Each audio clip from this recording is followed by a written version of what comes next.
ఒకప్పుడు లడాయితో ఉనికి చాటుకున్న ఆ పార్టీ ఇప్పుడు ఎందుకు బడాయికి పోతోంది? పార్టీ నిర్మాణాన్ని విస్మరించడానికి కుటుంబ పాలనే కారణమా? కారు పార్టీలో అటు లీడర్ ఇటు కేడర్కు ఎందుకు ప్రయారిటీ దక్కడం లేదు? పార్టీ బలహీనతల్ని కన్న కూతురు బయటపెట్టినా పెడచెవిన పెట్టకపోవడానికి రీజన్ ఏంటి?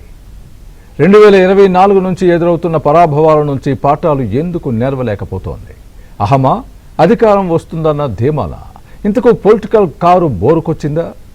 కార్యకర్త జెండా మోయకుండా ప్రచారం చేయకుండా పార్టీ గట్టెక్కడం సాధ్యమేనా?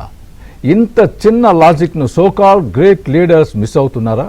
కావాలనే మిస్ చేసుకుంటున్నారా?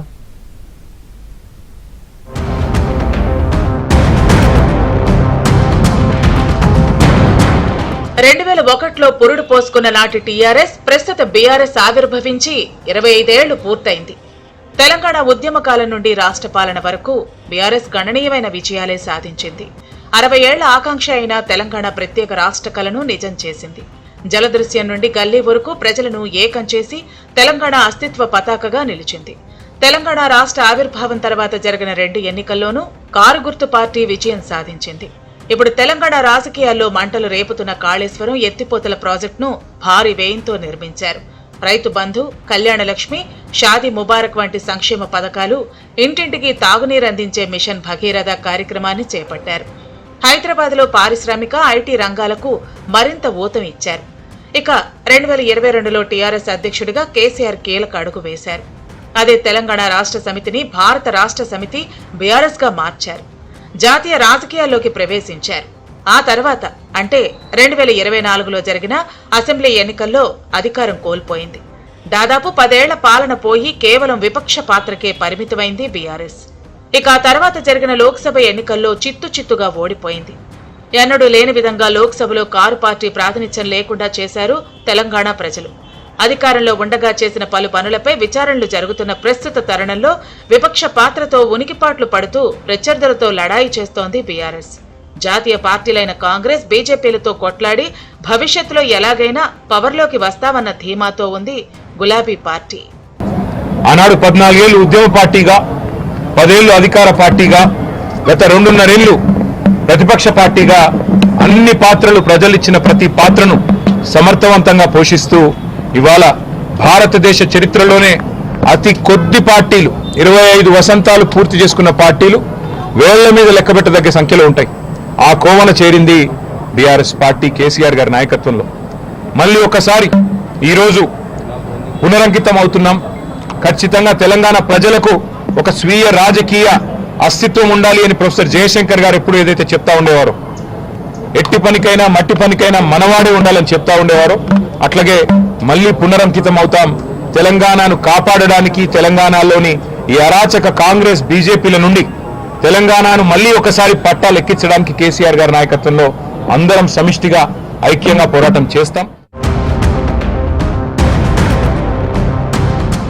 మరి 25 ఏళ్ల ప్రస్థానంలో ఎన్నో ఉత్థాన పతనాలు చవిచూసిన బీఆర్ఎస్, తెలంగాణ సాధించిన లీడర్గా పేరు తెచ్చుకున్న కేసీఆర్ ఉద్యమ పార్టీగా అధికారం సాధించి పవర్ఫుల్ గా ఉన్నామని చెప్పుకున్నా సంస్థాగతంగా పార్టీ నిర్మాణంలో చాలా వీక్.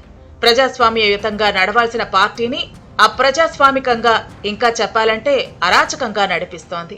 పార్టీకి ముఖ్యమైన సభ్యత్వ నమోదు అనే దాన్ని బీఆర్ఎస్ మరిచిపోయినట్టే ఉంది. మెంబర్షిప్ ప్రోగ్రాం డ్రైవ్ ఊసలేదు. గ్రామస్థాయి నుంచి రాష్ట్ర స్థాయి వరకు కమిటీల అతీగతీ లేదు. ఏ పార్టీకైనా పార్టీ కమిటీలు కీలకం. 2022లో నియమించిన జిల్లా అధ్యక్షులే ఇంకా కంటిన్యూ అవుతున్నారు. త్వరలోనే కొత్త నియామకాలు ఉంటాయని ఎప్పటికప్పుడు ప్రగల్భాలు పలుకుతూ కాలం గడిపేస్తున్నారు. పార్టీ అధ్యక్షుడే ముఖ్యమంత్రి అయి పాలన సాగించారు కేసీఆర్. పవర్లో ఉన్నప్పుడు సచివాలయానికి రాకుండా చాలా బిజీగా ఉన్నట్టు కలరింగిచ్చారు కేసీఆర్. అధికారాన్ని చలాయించారు కాబట్టి చాలా బిజీ అనుకుందాం. మరి గత 2.5 ఏళ్లుగా విపక్ష నేతగా ఉన్నారు. అది కూడా చాలా కూల్గా, ఖాళీగా. అంటే అటు ప్రజల తరపున పోరాటం చేయడం కానీ, అసెంబ్లీకి అటెండ్ అయి జనం సమస్యలు లేవనెత్తడం కానీ చేయటం లేదు కేసీఆర్. మరైనా పార్టీ నిర్మాణంపై ఎందుకు దృష్టి సారించటం లేదు? అంటే ఉద్యమ కాలంలో, తర్వాత అధికారంలో ఉన్నప్పుడు నియోజకవర్గాల్లో ఎమ్మెల్యేలకే ఫుల్ పవర్స్ కట్టబెట్టారు. వారు ఆడిందే ఆట, పాడిందే పాటగా చలాయించారు.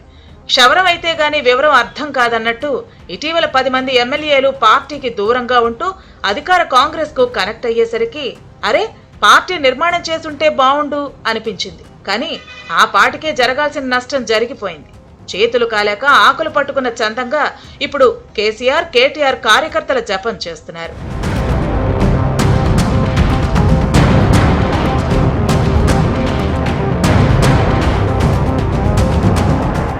గ్రామస్థాయి నుంచి రాష్ట్ర స్థాయి వరకు కమిటీల ఏర్పాటు చేస్తున్నామని 2025 ఫిబ్రవరిలో గొప్పగా ఘనమైన ప్రకటన చేశారు వర్కింగ్ ప్రెసిడెంట్ కేటీఆర్.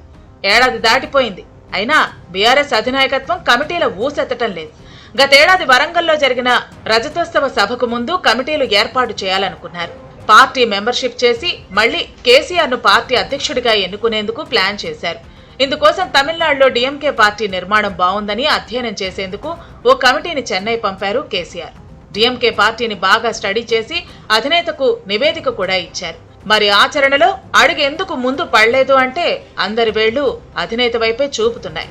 కేసీఆర్ విపక్షంలో ఉన్న పార్టీ సంస్థాగత నిర్మాణాన్ని పటిష్టం చేయకపోవడంపై విస్మయం వ్యక్తమవుతోంది. పార్టీ మెంబర్షిప్ డ్రైవ్ జరగకుండా గ్రామాలు, పట్టణాలు, నగరాల్లో పార్టీలో చేరటం ఎలా? గులాబీ పార్టీ కార్యకర్తగా ఎంట్రీ ఎలా ఇస్తారు? క్యాడర్ లేకుంటే ప్రజా ఉద్యమాలను ఎలా నిర్మించాలనుకుంటుందో బీఆర్ఎస్ అధినాయకత్వానికే తెలియాలి. అధికారంలో ఉన్నప్పుడు పార్టీ పరంగా చేసిన నిర్లక్ష్యం, అలసత్వం వహించారు. మరి విపక్షంలో ఉండి కూడా ఎందుకిలా చేస్తున్నారు? క్రమశిక్షణకు మారు పేరైనా టీడీపీలో ఉండి మంత్రిగా ఎదిగిన కేసీఆర్ కు ఆ పార్టీ గొప్పతనమేంటో తెలుసు. పార్టీలో కార్యకర్తకు విలువ ఉంటుందని తెలుసు. పార్టీని ఓన్ చేసుకుని పార్టీ అజెండాకు కట్టుబడి ఉంటారని ఇంకా బాగా తెలుసు. మరెందుకు కేసీఆర్ ప్రజాస్వామ్యయుతంగా బీఆర్ఎస్ పార్టీ నిర్మాణం చేయటం లేదు? అధినేతకు తగ్గట్టుగానే నేతలు కూడా జిల్లాల టూర్కు పోయినప్పుడు ప్రభుత్వాన్ని, అధికార పార్టీని 4 బండబూతులు పంచ డైలాగులు కొడతారు. ప్రభుత్వాన్ని సీఎం రేవంత్ ను తిట్టిపోస్తే మళ్లీ అధికారం వచ్చేస్తుందన్న భ్రమల్లో విహరిస్తున్నారనే విమర్శలు ఉన్నాయి.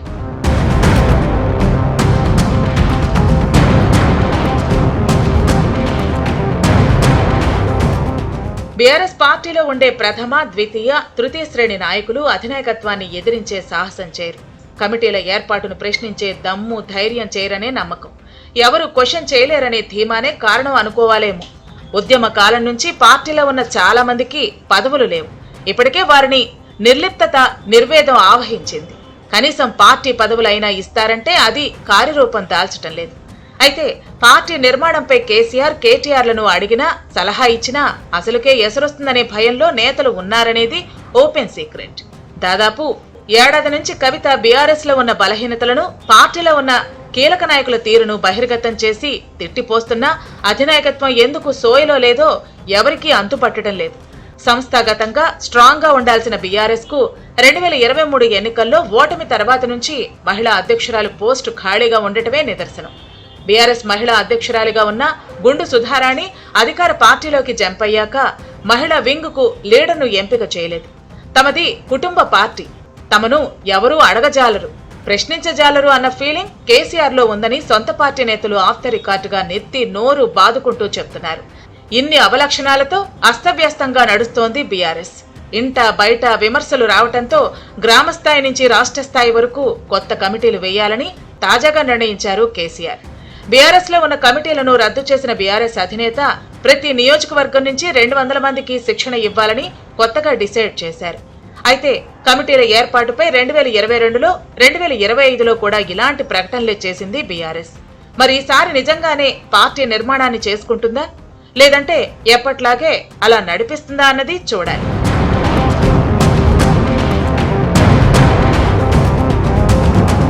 ఇక గత అసెంబ్లీ ఎన్నికల్లో ఓటమి, లోక్సభ ఎన్నికల్లో 0 ఫలితం, హైదరాబాద్ లో జరిగిన 2 ఉప ఎన్నికల్లో ఘోర పరాభవం, గ్రామాలు, పట్టణాల్లో జరిగిన ఎన్నికల్లో అంత ఎఫెక్ట్ చూపక పార్టీ ప్రతిష్ట దిగజారింది.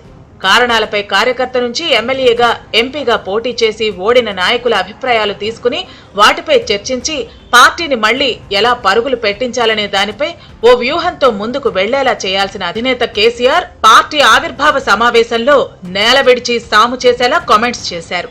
తమను ఓడించి ప్రజలు తప్పు చేశారనే విధంగా మాట్లాడారు.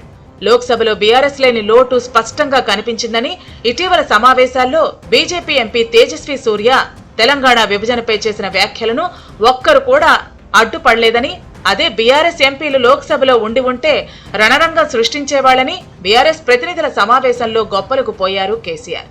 కాంగ్రెస్ బీజేపీ ఎంపీలు ఉన్నా ఒక్కరూ మాట్లాడలేదని అన్పార్లమెంటరీ లాంగ్వేజ్ లో కామెంట్స్ చేశారు కేసీఆర్. తెలంగాణ పట్ల బీఆర్ఎస్ కు ఉన్న చిత్తశుద్ధి ఇతరులకు ఉండదన్నారు. అప్రజాస్వామిక ఒంటెద్దు పోకడలు విధానాలతో నడుస్తున్న పార్టీ 2028లో అధికారంలోకి వస్తుందని, కేసీఆర్ మళ్లీ సీఎం అవుతారని, సైనికులుగా బలగంగా దళంగా మారుతామంటూ డైలాగులు మాత్రం దంచి కొడుతున్నారు కారు పార్టీ నేతలు.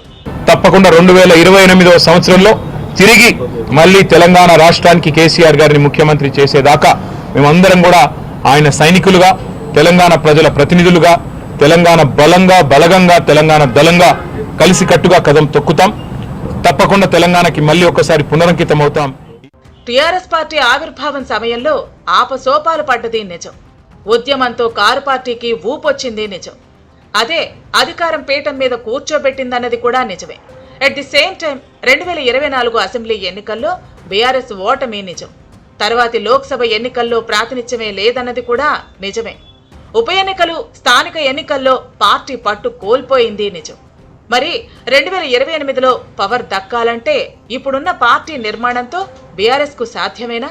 గ్రామ స్థాయి నుంచి రాష్ట్ర స్థాయి దాకా కార్యవర్గం లేకుండా, జెండా మోసిన నాయకులకు పార్టీ పదవులు ఇవ్వకుండా తమ పార్టీ సిద్ధాంతాలను ప్రజలకు చెప్పి ఒప్పించి మెప్పించటం సాధ్యమేనా? కేసీఆర్ సీనియర్ మోస్ట్ లీడర్ అయి ఉండొచ్చు. తండ్రి కొడుకులకు మంచి వాగ్దాటి కూడా ఉండొచ్చు.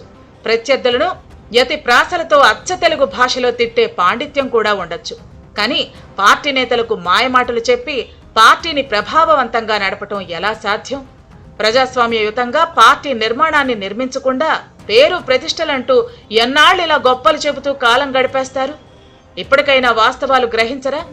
క్యాడర్ మూడ్ పట్టించుకోరా? బీఆర్ఎస్ ను ఎలా నడిపించాలో పార్టీ అధినేతగా కేసీఆర్, వర్కింగ్ ప్రెసిడెంట్ గా కేటీఆర్ ఇష్టమే. కానీ కార్యకర్త జెండా మోయకుండా, ప్రచారం చేయకుండా ఈ ఇద్దరు పార్టీని ఎలా గట్టెక్కించగలరు? ఇంత చిన్న లాజిక్ ను ద గ్రేట్ లీడర్స్ మిస్ అవుతున్నారా? కావాలనే మిస్ చేసుకుంటున్నారా?